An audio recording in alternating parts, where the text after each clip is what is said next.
SMQBs episode 113.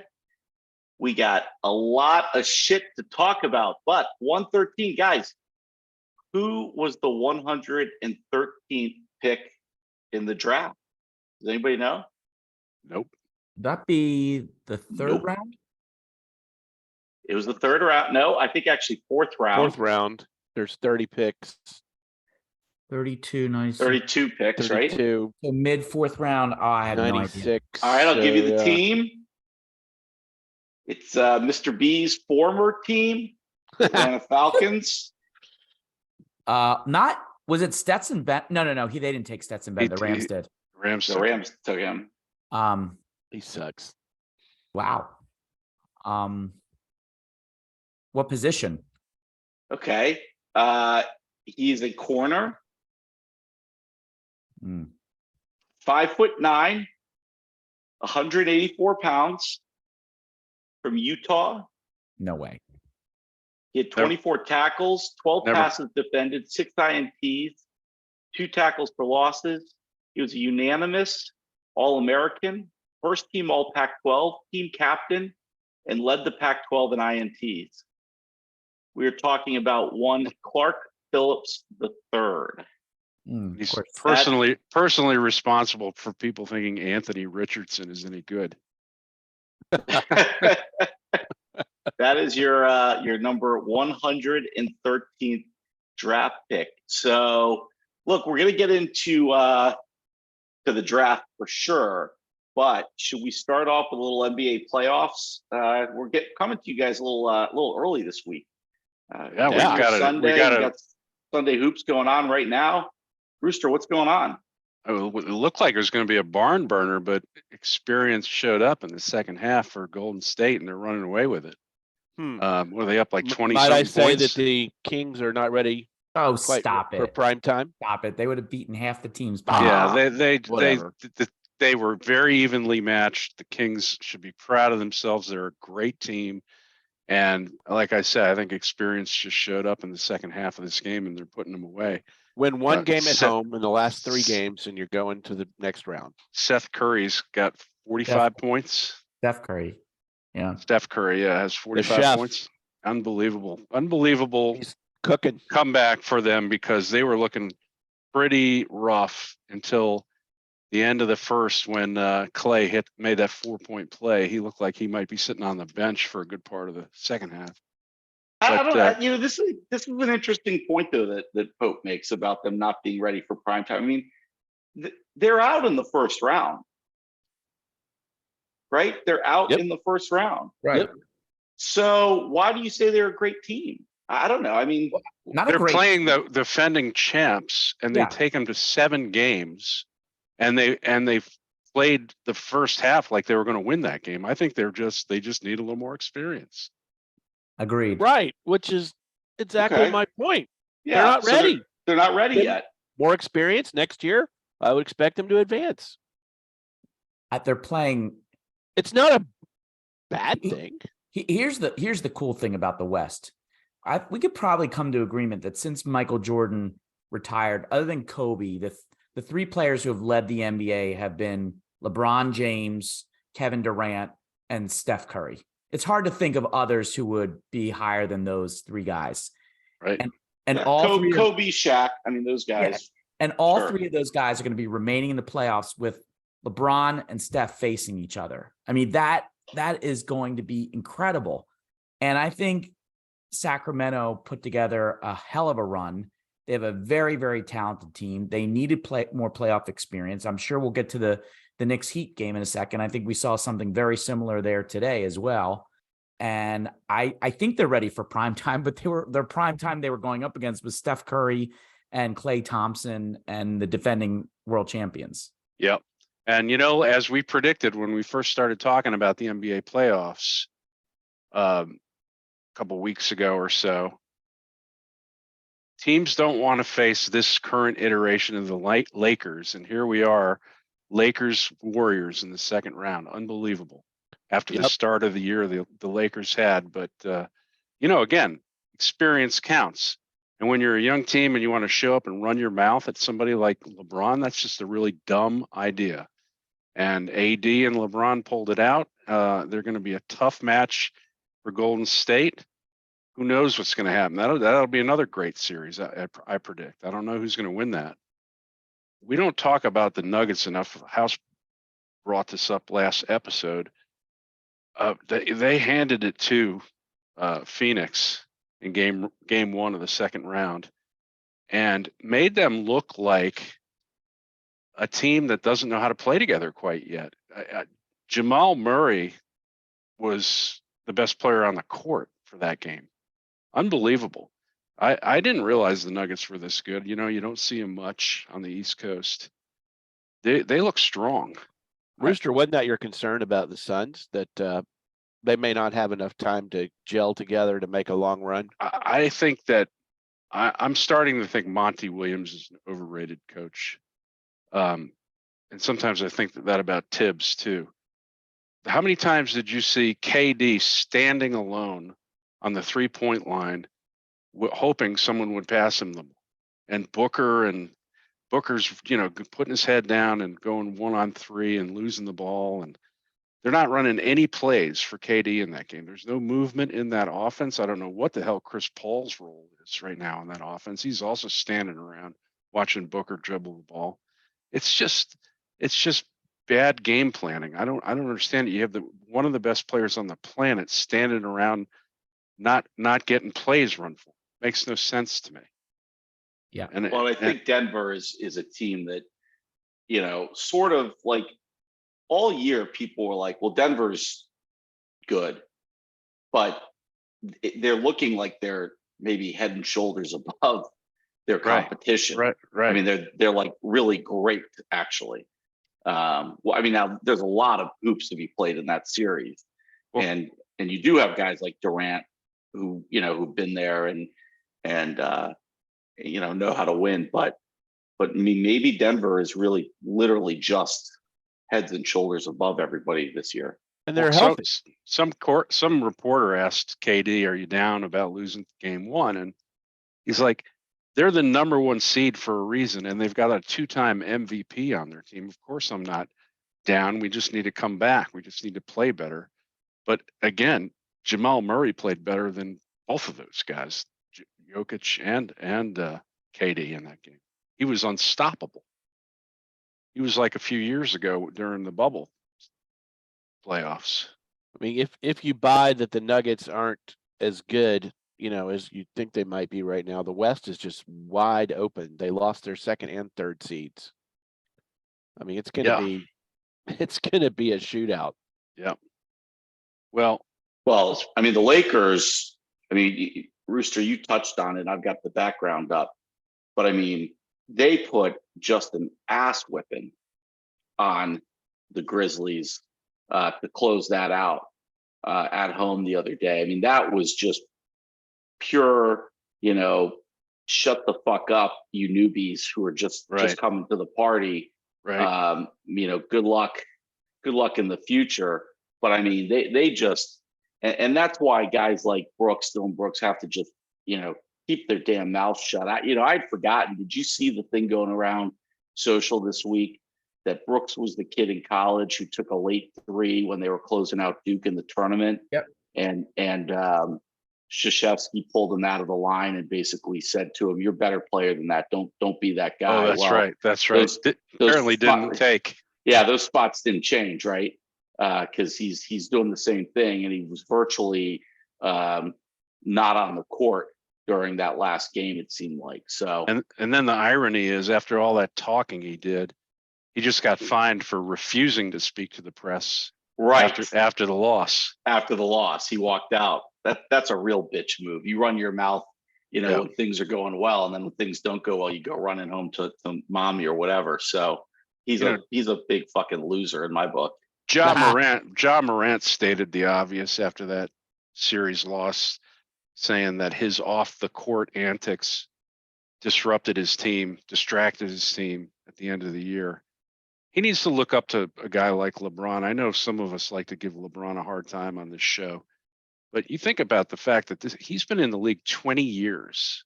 And the most controversial thing he's done in 20 years is, in the course of trying to raise money for the Boys and Girls Club, he did that ridiculous "I'm taking my talents to Miami" show. That's it. Yeah. He's never gotten in any trouble in 20 years. And Ja Morant needs to learn how to take care of his business like a guy like LeBron does. If Memphis is going to advance as a team in the next couple of years, they're going to need to put a savvy veteran on that team. They've got a bunch of young ballers who can really hoop, but they don't have the mental game and the experience on that team to lead them. And they're going to need that. You can kiss Dylan Brooks goodbye. He's not going to be on that team. Apparently they were trying to trade him previously at the trade deadline and they failed on it. You know, what you're seeing left in the NBA playoffs are teams that are led by really savvy veterans that know how to play playoff basketball. What Jimmy and Steph and LeBron are doing are taking their teams to a totally different playoff game level. It is going to be fun to watch, to see like who's king of the hill, who's the last savvy veteran standing, or is it going to be this team that we've waited this whole time for Porter and Murray and Jokic to actually be on the court together, and now that they're on the court together, they are as advertised. Those three are three superstars. Speaking of veteran teams, what should have been, and I hope still will be, the marquee veteran matchup is in the East, where the Sixers and the Celtics tee off against each other. And I just hope Embiid's knee isn't as bad as the rumors have it, and that he can get back and play a meaningful series, because that should be a hell of a series. What's the update, House? House, what's Howie telling us about that need? The rumors, what Howie told me is that the rumors are. Hold on. I'm gonna get Gotta hammered. get that on YouTube. I'm gonna get They hammered drink every today. time I say Howie. But Yep. Yep. The rumor is that it's originally was a LCL grade 1, but it's actually worse than LCL grade 1. LCL grade 1 would have been like 10 days to be, to rest, and he's had 7 or 8 days. But if it's a grade 2, that's like 3 to 4 weeks. According to Doc Rivers, he's doubtful for game 1. And I saw a very sad stat that Embiid is in season 6. And if he misses a game in this playoffs where he does not play, that will be 5 out of 6 seasons that he has missed a playoff game because of some kind of injury. That's just rough. And the fans are hurting right now. Like, we're very, very anxious to see. I personally would not start him in game 1. I think Paul Reed has played pretty well lately. See if you're keeping it pretty close with the Celtics away at halftime, and then maybe get him beat on the court in the second half to see what you can do. That's what I would do. Yeah. I think you're right. I mean, look, that series is going to probably go 6 or 7 games. You're going to lose a game. Both teams are going to lose games in this series, most likely. So if you have to, you never sacrifice a game, but if you take the first one in Boston and let Embiid rest a little bit, it's probably not, it's not a bad decision for the whole series. It would be a damn shame for all fans, not just Philly fans, if he doesn't get to play. I think he's winning the MVP. That's what I'm hearing. That's Tuesday night. Yeah, I think it would be a huge shame, Well, because that would be come back. a great series with him in it. Can I ask you guys, did you get to see much of the Boston Hawks series, and were you impressed with Boston? Because I wasn't. I didn't see any of it. No, I wasn't either. I feel like they reverted back a little bit in that series to the bad old days of Tatum ball hogging and putting up bad shots, and Marcus Smart doing dumb things.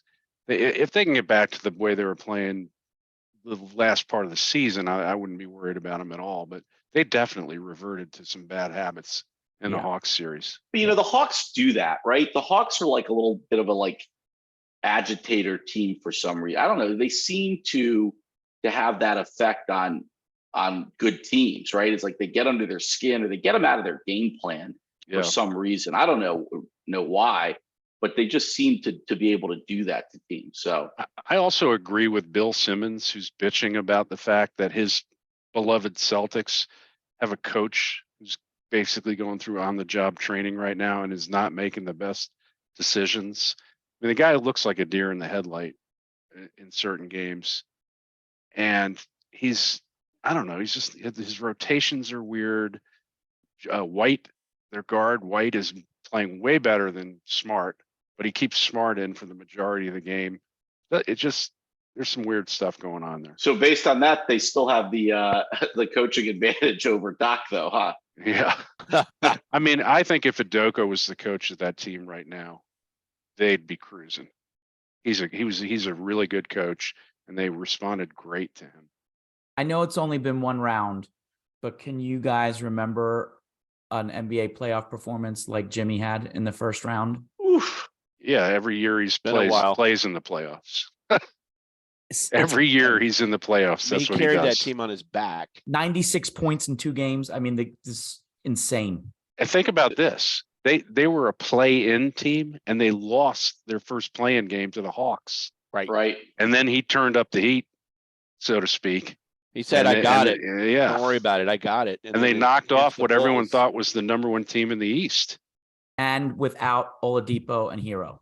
Yeah. Unbelievable. I mean, both those last 2 games, but the 56-point game, those last like 4 minutes or 5 minutes of that game were just unbelievable to watch. Well, Milwaukee had double-digit leads in the fourth quarter in both games and couldn't close them out. I think it was like 8 with 1 minute, 13 to go or something. Now, I will say that I said to you guys this by text. The tying bucket was a push off by Steph, like a big one, like offensive pass interference push off. It was still pretty incredible that Jimmy? By Jimmy. Yeah, I meant to say Jimmy. What did I say? Steph. You said Howie. Oh. Anyway, Jimmy. I mean, it was pretty incredible shot, like falling backwards, but he pushed off to get that space, get that shot off. He did. They're going to swallow their whistle every time on that call. Yeah. By the way, fans, for every time you hear House say Howie or Roseman, you have to take a drink. Take a drink. You're going to be drunk. Yeah. Suffice it to say, the playoffs have been very entertaining so far. Yep. I mean, very, very exciting games. Yeah. Well, and this just in, we have a new NBA record for the most points in a game 7. The Chef with 50 today. That's the most ever in an NBA game. I did not know that. Wow. Yeah. Kevin Durant has a record of that before, of 48. What's the score right now? They won. Over. Oh, it's over. 120 to 100. Wow. Yeah. Unbelievable. Yeah. Well, and then the last game that's already underway, the last series underway in round 2, Knicks lost today to the Heat. And I mean, the Knicks looked like they were in control in the first half. And like House said, experience kicked in it for the Heat in the second half. And I really don't think Tibbs did a very good job of controlling what went down in that second half. I mean, we had Randall on the bench, but you know, we had Barrett and Brunson putting their heads down and going 1-on-4 into the paint and getting stripped every time. There were so many turnovers in that second half. It was maddening. And, you know, drive and kick, pass the ball, run some plays, but nope, it's all, you know, when they revert back to their, you know, bad ways and the coach doesn't step in, it's just hero ball with them, where one guy thinks he's winning the game for the team. And they're not very good when that happens. They had like 4 or 5 possessions in a row in the fourth where they just couldn't even get the ball up and towards the rim. They turned it over and just made stupid plays. Yeah. Yep. What's the story with Randall? He re-injured his ankle. Okay. Is So he they're going to be hoping out? to have him. They're hoping to have him back for game 2. Yeah. Okay. All right. All the pressure. All right. They got to win game 2 or that series going to be going the wrong direction. Yep. Anything else on the NBA, guys? Go Knicks. Go Sixers. Okay, we'll be talking about this until Thanksgiving, so plenty more hoops to come on the show. Let's talk about a playoffs that ends around, I don't know, Labor Day, the NHL playoffs. They're only slightly shorter than the NBA. What Hope? You Yeah. got the NHL background up. What's going on, man? I know. I guess I got the short straw. Having me do the NHL is like having Milk do the NBA. All right. Okay, everybody settle back for a long discussion of the Dallas Stars series. Right. Follow us Yes, on I know. follow us on Apple and Spotify because Yeah. we bring you nothing but the best information. Ladies and gentlemen. Oh, I I'll know get you you've the got a stat. information. You've got to have a hockey stat for us. I don't know if I have a hockey stat. I mean, I would say that the Bruins, their game 7 today is trying to avoid, and I don't know the history of the NHL as well, but got to be one of the biggest upsets in the history of the NHL if they lose, right? I think so. I mean, Yeah, with the all-time point leader in the regular season. The point disparity. Okay, I'll give you the point disparity. They had 135 points in the regular season, and the Panthers had 92. So think about the disparity. That's like Chaminade, beating Virginia back in the day. It's like That's 20 just- wins. But you know what? It's not. It's insane. actually not that uncommon to see the President's Trophy winner go out, and the biggest early, and really, I think there's 2 reasons for that. One, some of these teams that score a lot of points and win a lot of games, they're not built for the playoffs, in that they play fast, they play a lot of offense, and these playoff games are 2-1 games or 3-2 in overtime, and they don't always have the defense that comes over into the playoffs. I think the other thing that you see is a hot goalie. Now, we talked about this last week. I'm not sure that we've seen that really super hot goalie yet, but it's not. I don't think it's historically. I don't think it's as surprising to have the President's Trophy winner go out early in the playoffs, because sometimes those teams that win over 80 games, 82 games, whatever it is, they're just not built for these tough physical series. I mean, the Panthers are a good team too. They're not to be written off. I mean, that being said, though, going into this series, you didn't think that seriously that Boston would be challenged. Did I say the Panthers? Carolina. No, you said it right. It's the Florida. It's the Panthers. It's the Panthers. Okay. Yeah. It's the Florida Yeah. Panthers. So this series though that was amazing, I think, is the best rivalry in hockey today. The Leafs and the Bolts. I mean, that was just captivating television. Yeah. And that didn't even make a game 7. And maybe the Leafs goalie, at least for game 6, was playing like you Was said, the hot goalie. Bison. Yeah. Well, it didn't go get 7 games, but I think they played 7 games worth of hockey though, didn't they? Yeah, 'Cause there with was a three couple overtimes. three overtimes, right? Yeah. I mean, Yep. shout out to our hockey expert, Moose Jaw. Congratulations, buddy. First time in 19 years, your team is advancing to the second round. Off the schneid. Yeah. Thinking about the Bruins losing to the Panthers, we have a situation where the defending champion Lightning are out. The Bruins, who ran the away, Avs are the defending champion. I'm sorry. Sorry. They could be out. They could be out story. too. Yeah. That's what I meant to say. The Kraken. defending Which is an amazing story. Right. Yeah. Defending finalists are out in the Lightning. The defending champions have their back up against the wall against an upstart expansion team. And the Bruins, who ran away with it, could get knocked off by the Panthers. Wow. Right. Yeah. I mean, NHL, if you just get in the tournament, you got a chance. Oh yeah. Playoff hockey, it's a different animal completely. That's true, but a team coming from not existing 2 years ago to about to knock off the Stanley Cup champions, maybe in the Kraken, that's a pretty big story. Well, how long had the Vegas Golden Knights been existent when they went to the final? I think it might have been their second like year. 2 years. Yeah. Yeah.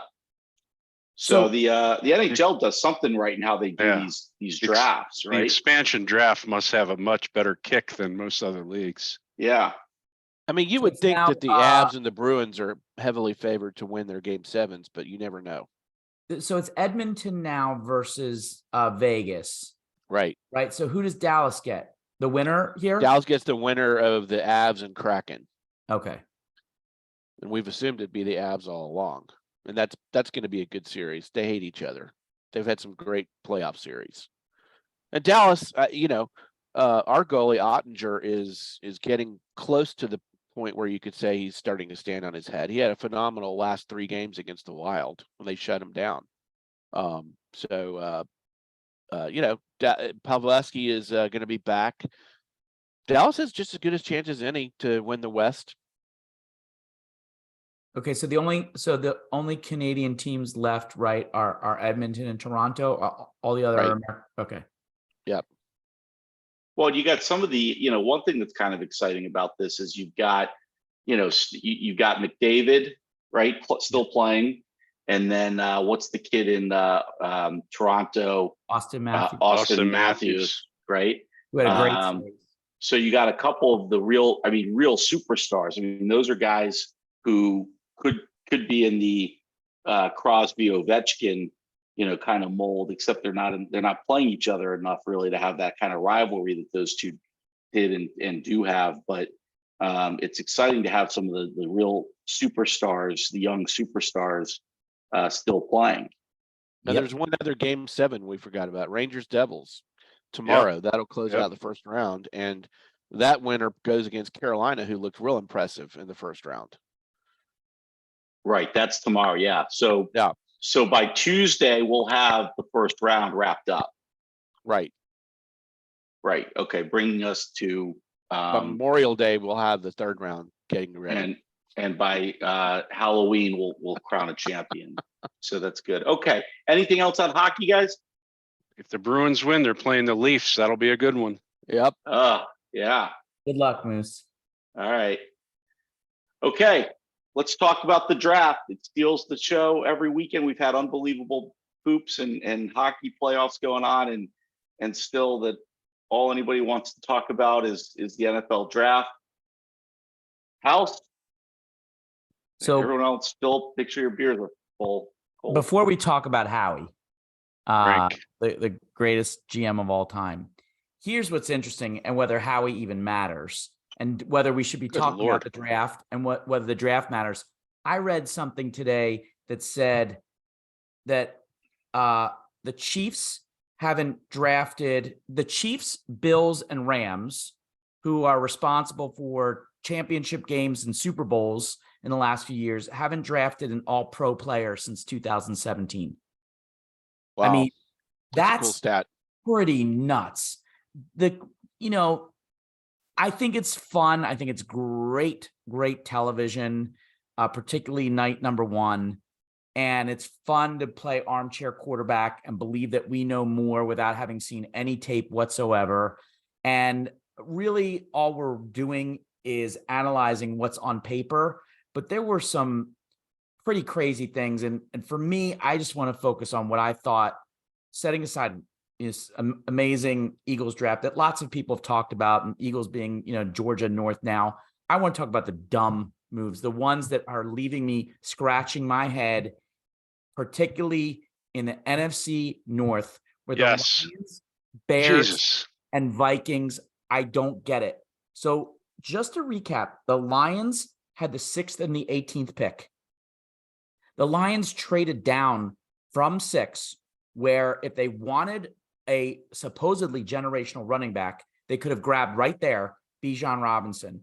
But instead, they dropped down to 12 and got Jahmyr Gibbs, who looks talented from Alabama. He would have been around in the second round. He would have been around in the second round. Maybe not second round, but he certainly would have been there at 18. He would have been there at 18. Definitely at 18. And their 18th pick, a linebacker, Jack Campbell, would have been there in their next round pick in the second round. It was a terrible draft for the Lions, we think. Then, well, especially if you think about what they needed after last year. They had a good offense last year. What they needed was help for Aiden Hutchinson. Right. What they went out and got was at the time, 3rd running back on their roster. They then subsequently traded Swift, but they already have David Montgomery. They didn't need a running back. So weird. And then you move over to Chicago, which Chicago Bears last year had a league low 20 total sacks. 20. They were 31st in total defense out of 32 teams in the NFL. And there they are at pick 9. And Jalen Carter, who many consider to be the number 1 talent, setting aside whatever off the field issues, he's right there for the Bears to improve their defense. And what do? They trade to the Eagles and take an offensive tackle. Yes, okay, fine, protect Justin Fields. Your defense blows. So I don't get what the Bears were doing. They had the first pick at one point. They traded down and got supposedly all these great picks. Right. And what did they get for it? A right tackle and not much else. And the thing is, it's not just that they passed up Jalen Carter. They let the fucking conference champions get him. I mean, you just don't do that. You don't do that. It was, Bill- I mean, not Bill- if you want to compete against Bill them. Belichick went out of his way just to screw the Jets in the Right. draft. And then finally, NFC North, the Minnesota Vikings, who give up about 30, 40 points a game. You know, their defense is atrocious. Giants ran all over him in the playoffs. And what do? They take a wide receiver when they have the best wide receiver in the NFL. Mhm. I mean, you could put anybody on the other side. You could put a decoy on the other side that just runs fly routes for Justin Jefferson. Instead, they took Jordan Addison, who's a very nice player, went to Pitt and USC, and Caleb Williamson, you know, his star receiver. I did not get any of those 3 things. For me, that was, at least on paper, from armchair quarterback view, stupid. That was exactly my pick to talk about as well. Those 3 teams, the same rant you just made. So I'll be quiet now. You guys go. If you want, we can talk about Howie. Yeah. I was thirsty.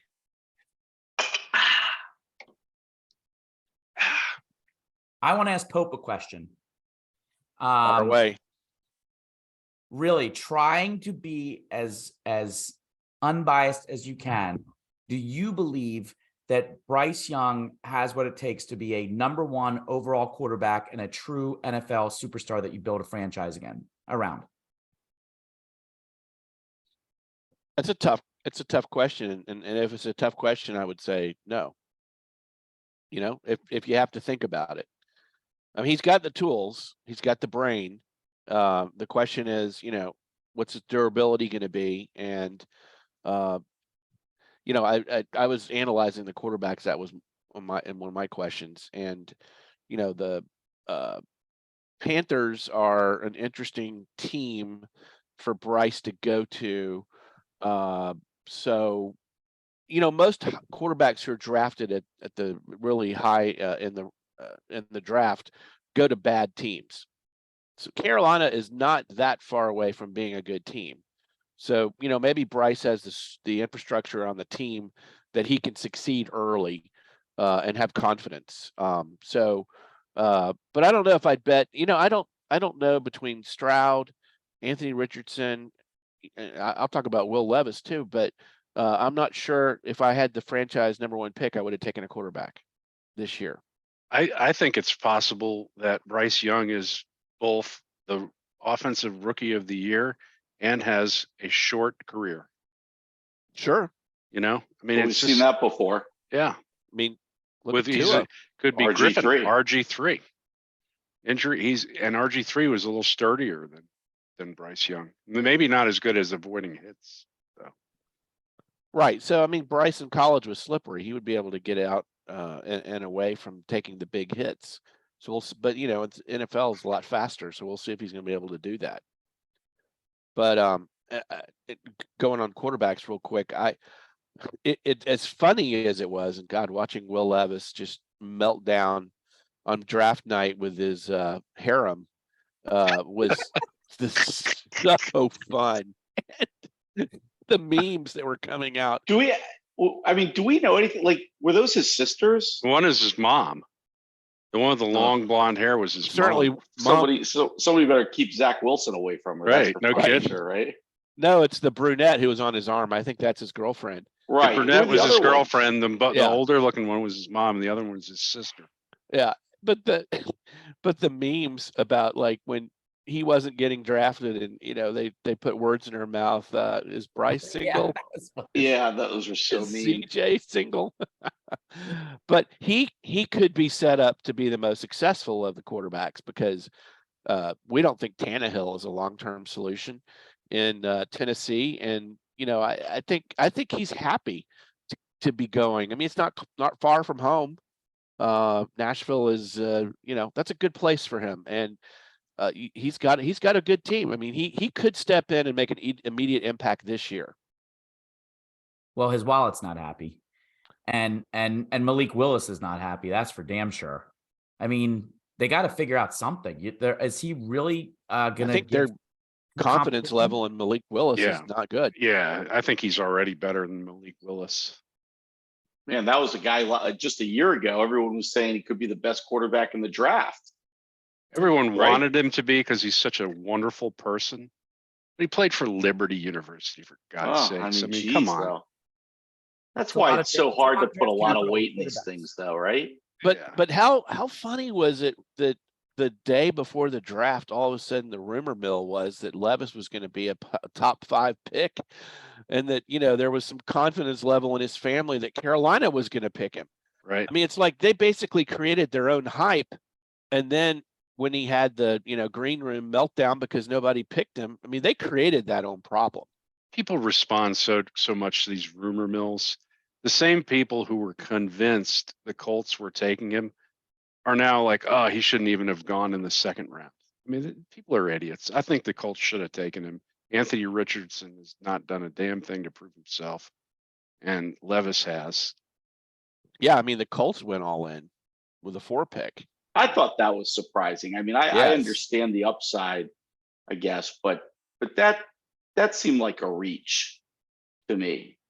I mean, I guess that team is just complete rebuilding mode, right? I mean, they made 2 really bad decisions with Carson and Matt Ryan back to back. I guess they just completely threw in the towel and said, well, let's just go the complete opposite way and take a young, inexperienced guy with all the physical tools and start fresh, I guess, right?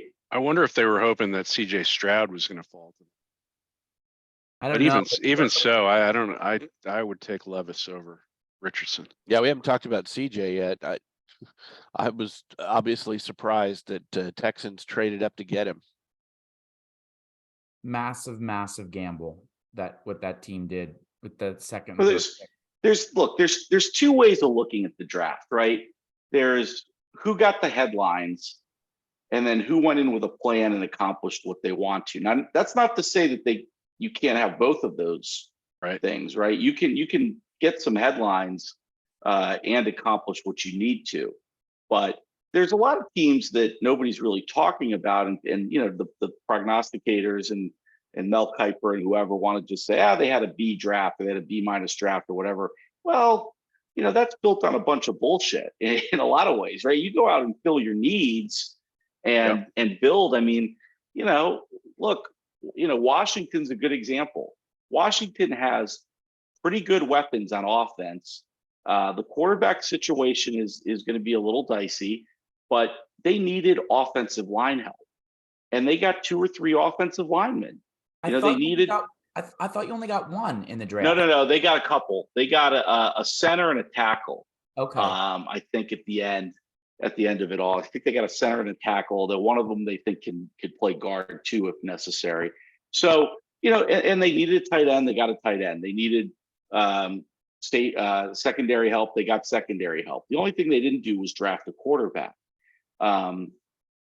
Okay, I mean, everyone's gonna have questions about Sam Howell. We don't have to relitigate that whole issue where he was a 5th round pick last year. If he'd gone out and left school a year early, he would have been a top 10 pick.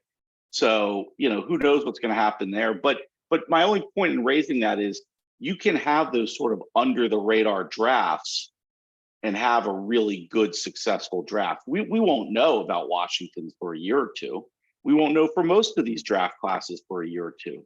But there are definitely, I'd rather be kind of silent and under the radar than us talking about some of the dumb shit that teams did. I think you can dumb shit can set you back. I think you could put the Steelers and the Giants in that category, under the radar, good drafts.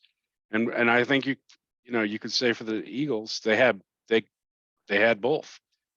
Big profile picks, great draft based on needs. Well, I And- got to give it to the Giants. It was that funny clip that was going around about the Eagles just from Braveheart about just holding that line and waiting not to battle until Nolan Smith lands in your lap. But I criticized the Giants in round 1 for not jumping up to go get one of those wide receivers. Right. Me and too. they just held on and held on and held on, and they landed Jalen Hyatt, right? Yep. And a lot of people say that he is kind of like the sleeper wide receiver of the entire draft, that he had a terrific year, has terrific talent. And, like Chris says, you don't know for a couple of years. I mean, yes, on paper, Zay Flowers and Jordan Addison, but if the Giants didn't have to give away draft capital, filled other needs, and still got Hyatt, that was pretty impressive. They also, don't forget, they face 6 games out of the year, your 3 teams, all of which have exceptionally good wide receivers. They needed a cornerback in a big way. And Deonte Banks is a good quarterback.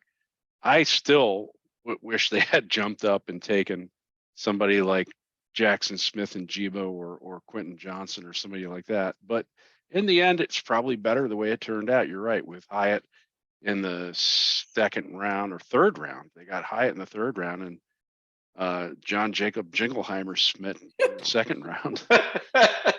That guy is a generationally good center. I mean, Toby, Rooster, go ahead, Pope. No, I was going to say, Rooster, you would have had to, on draft night, after Pittsburgh picked, there were 4 elite wide receivers left. You would have thought that the chances of you getting one of them was pretty high. Yep. And they just went all Minnesota fucked us. Yeah, Minnesota fucked us. Took Jordan Addison. They took what they didn't need. We would have taken Addison, and didn't happen.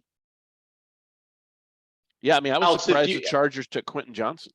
If you look back on the Eagles' run last year and what turned them from, kind of a not middle of the road team, but to the Super Bowl, the NFC champion, what draft picks would you say were the most important in those?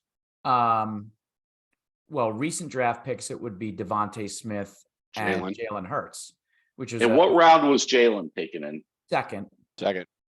And Devontae was first. Yeah. But thanks, Dave Gettleman. Are probably close to all pro. Our blindside protecting left tackle, Jordan Mailata, was a 7th rounder that played Australian rules football. For all these guys that we're talking about being drafted, now what really matters that people don't talk about on TV is the assistant coaches, not the head coach. But do the Giants have a really good D-backs coach that is going to take someone who, on paper, is a very good cornerback? Are they going to make him an elite cornerback that can shut down CeeDee Lamb, AJ Brown and Terry McLaurin? Like, that's what you need from that guy, and that's up to a D-backs coach.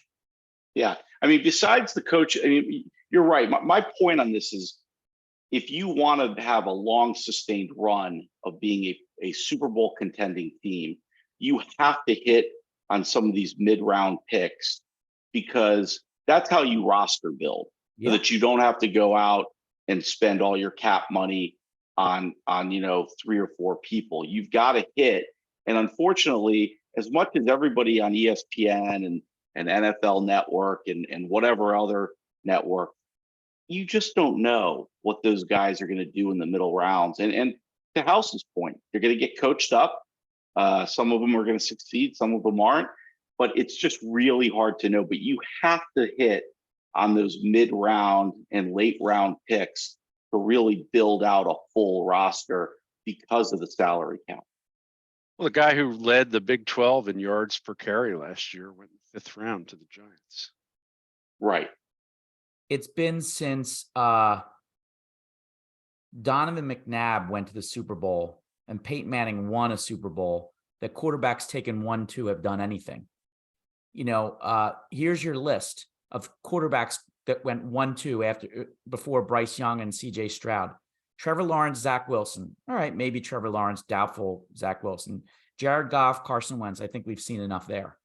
What were Rivers and Eli? Rivers and Eli weren't 1-2. They weren't? Okay. They weren't 1-2. Jameis Winston, Marcus Mariota, Andrew Luck, RG3, Tim Couch, Donovan McNabb, Peyton Manning, Rich Miner, and back in 1971, Jim Plunkett and Archie Manning. Those are the quarterbacks who have gone 1-2. Wow. Odds are that one of these two guys, Bryce Young and CJ Stroud, is going to stink. So I don't know. We haven't talked about the Seahawks, who last year drafted 5 guys that they're going to start.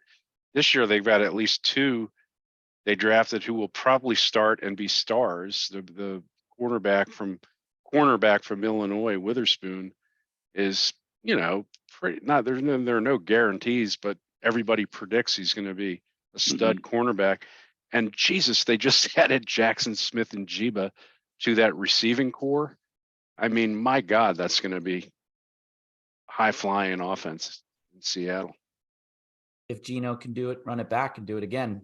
He fell off in the second half. That's going to be my big question mark out in the West, is whether Geno can find the magic again. Yeah, I think defense has started to sort of get his tendencies, but now he's got this guy cutting across the middle as a check down who can take it to the house. All right. Anybody got anything else on the draft? Congratulations, House. Incredible draft. I think we should all cheers and raise a toast to Howie. Here's to Howie. Here's to Howie. Just because I want to have a drink. Roll the statue out. I think Rooster has it nailed. I don't know why there's not collusion of these GMs, particularly in the NFC. I just don't get it. I just don't get how the Detroit Lions GM hangs up the phone and said, guys, I got great news. We're sending a very talented running back who had 1,000 yards and is going to be playing for his contract because he's in the last year for a 4th rounder and a 7th rounder to the NFC champion Eagles. Who wants to give me a high five? Oh, and they sent the guy who led the league in touchdowns last year, Jamal Williams. Was that his name? Jameson Williams. To New Orleans. To New Orleans. No, Jameson Williams, no. wide receiver. Right. Jamal is the running back. So what? They get rid of the guy who led the league in touchdowns. They trade away Smith so that they can overdraft a rookie running back with the 12th pick. It makes no sense. But no one's ever accused the Bears, the Vikings, or the Lions of having the world's greatest GM. Detroit going to Detroit. At the end of the day, right? Detroit's going to be Detroit. All right. Who's got a punchable face? It is a draft story. Man, do I have a punchable face. If the Eagles didn't have such a good draft, I'd be more pissed off than I'm going to be right now. But the Eagles were up 24-14 at halftime of the Super Bowl, feeling really good about things. They gave up 24 second half points and sucked on defense, with some of the players even publicly saying after the Super Bowl that they really were not put in position to make plays, particularly in the second half. They didn't hit Patrick Mahomes once, let alone sack him. It turns out that after the NFC Championship, unbeknownst to the Eagles, their defensive coordinator not only interviewed, but made a deal with the Arizona Cardinals, Jonathan Gannon. It was only later found out by the Eagles. Apparently, while everyone was morose after losing the Super Bowl, he was downright giddy that night, and people just didn't understand what the hell was going on with Gannon. It turns out that before the Super Bowl, he had already signed on to head coach another football team right there in Arizona. As a result, the Eagles were offered compensation, and it turns out in a story released this weekend that what the NFL originally offered the Eagles for compensation for tampering, they were so pissed off about that they did not accept and fought for even more and ended up moving up to get the 66th pick. The Arizona had to drop down to the 94th. I don't know, guys. I don't know what you guys would do if you were in the same situation, if that was your defensive coordinator, but I want to punch that guy in the face, kick him in the balls, slice off his kneecaps. Jonathan Gannon right now is public enemy #1 in Philadelphia, and there's not a close second. Well, how would you like Wow. the Cardinals? Wow. I mean, who this is the character of the guy you just hired? He's a Hey, dick. by the way, was that the pick you used to get Sidney Powell or Sidney Brown? Sidney Powell, the Kraken. Yeah, The Kraken. no, Sidney Brown, I think the it- other it's defensive either- back from Illinois. I think it was either Sidney Brown or the Bama tackle. I think it was Sidney Brown, and he's damn good. We'll see. I mean, yeah, I think you got a good one there, and he's a good story too. Really nice story. Public enemy #1 in Philadelphia. I mean, there's a lot of sports grievances He's in it. that city. Wow, that is saying something. we had half the Lombardi in our hands at halftime. Why are you putting it Yeah. on him? The whole collapse? We gave up 24 points in the second half. It's a lot. Hmm. I'm gonna All make right. it sound like he threw it, Yeah. I don't know about throwing it, but I don't know that his head was totally there. like a coach could throw it. Anybody else got a punchable Guys, face? don't tackle as hard. Well, he stops calling blitzes and stuff like that, and starts running vanilla offense defenses. Right. Because he didn't want to win the Super Bowl. He just was happy about his next job. I don't know. Just saying. Whatever. Right. The NFL must have thought there was something to it. Yeah. No, I hear you. All right, who's got a lasso? I got a lasso. I assume everybody watched the first round of the draft. Yep. What was assume that. the big story, really cool story that came out of the guys who were announcing the picks? The little kid. Oh, Yeah. the Yeah. Dallas dad calling his son. Well, yeah, I mean, I guess a mini lasso for that. I'll talk about that in a second. Talking But I about the mean, Chiefs The kid. Jets. no, Jets no, kid. I'm talking kid. about the kid for the Jets. Oh yeah, he was awesome Kyle too. Stickles, Yeah. 13-year-old kid who had bone cancer diagnosed in 2000 when he was 11. Went through all kinds of treatment and hardship, and just, they did a story on him on the World News Tonight, and in the pictures, it was amazing how much of a recovery, that he made, such that he could be there. So Make-A-Wish, which we all know about, granted him his wish, and it was to appear on draft night and announce the New York Jets pick. But he seized the moment and came out there and was just all fired up. And from the minute that he got the card that Will McDonald was going to be the pick, he came out there and, he's raising his arms and he's like, let's go. And then he goes, with the 15th pick, the JETS, Jets. And he was throwing his arms up and the crowd was going nuts. It was such a cool thing for that kid, having to go through what he did and then getting out there and taking advantage of the opportunity and becoming, really one of the stories of the first round of the draft. So a definite lasso to Kyle Stickles, and good job, kiddo. And we'll see how, maybe someday you can be a coach or something for the Jets. Who knows? That was awesome. Great Good one. story. Really Great good. story. It was. The mini Any kid- lasso would be, go ahead, Bison. Sorry.